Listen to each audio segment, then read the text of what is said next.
ప్రజల రక్షణ కోసం ప్రాణాలు సైతం పణంగా పెడుతున్న పోలీసులంటే నాకు ఎప్పుడూ గౌరవం ఉంటుంది. మీరు చేసేది కేవలం ఉద్యోగం కాదు, మీరు చేసేది నిస్వార్థ సేవ, దేశం కోసం త్యాగం అని చెప్పి కూడా విజ్ఞప్తి చేస్తున్నాను. లా అండ్ ఆర్డర్, అభివృద్ధి, సమిక్షేమం, ఉపాధి, ఉద్యోగ అవకాశాలు, సుఖ సంతోషాలు, ప్రజలకు భద్రత, ఇవన్నీ కూడా ఒకదానిపైన ఒకటి ముడిపడి ఉన్న అంశాలు. సమాజంలో అలజడులుంటే పెట్టుబడులు రావు. అందుకే నేను ఎప్పుడూ లా అండ్ ఆర్డర్ పైన ఖచ్చితంగా ఉంటాను. No compromise on crime, zero crime మన లక్ష్యంగా పనిచేయాల్సిన అవసరం ఉంది. ఏవి పోలీసులు అంటే ఒక బ్రాండ్. ఫ్యాక్షనిజం, నక్సలిజం, కమ్యూనిజం, రౌడీయిజాన్ని అణిచివేయడంలో మీరు దేశంలోనే మంచి పేరు తెచ్చుకున్నారు.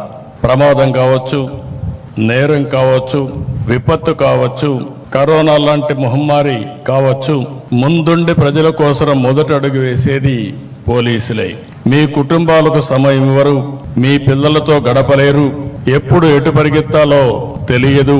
పండగైనా, పబ్బం అయినా, ఎండైనా, పగలైనా, రాత్రి అయినా ప్రజల కోసం పరుగులు పెడతారు. ఎప్పుడు విధులకు వస్తారు.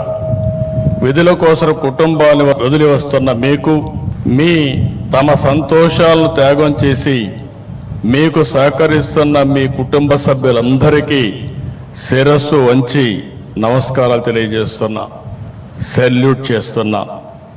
హెల్మెట్ ధరించమని ప్రచారం చేస్తారు. డ్రగ్ వద్దు బ్రో చాటి చెప్తారు. మద్యం తాగి బండి నడపవద్దని హితం పలుకుతారు. స్పీడ్ థ్రిల్స్ బట్ కిల్స్ అని కామెంట్ చేస్తారు. ఇవన్నీ ఎవరి కోసరం? ప్రజల కోసమే. మన కుటుంబ సభ్యులు ఎలా మన గురించి ఆలోచిస్తారో ఆ విధంగా ఆలోచించి మన రక్షణ కోసం అనునిత్యం రోడ్డు మీద ఉండే పనిచేసే వాళ్ళు పోలీస్ సోదరులు. అందుకే వారంటే నాకెంతో అభిమానం.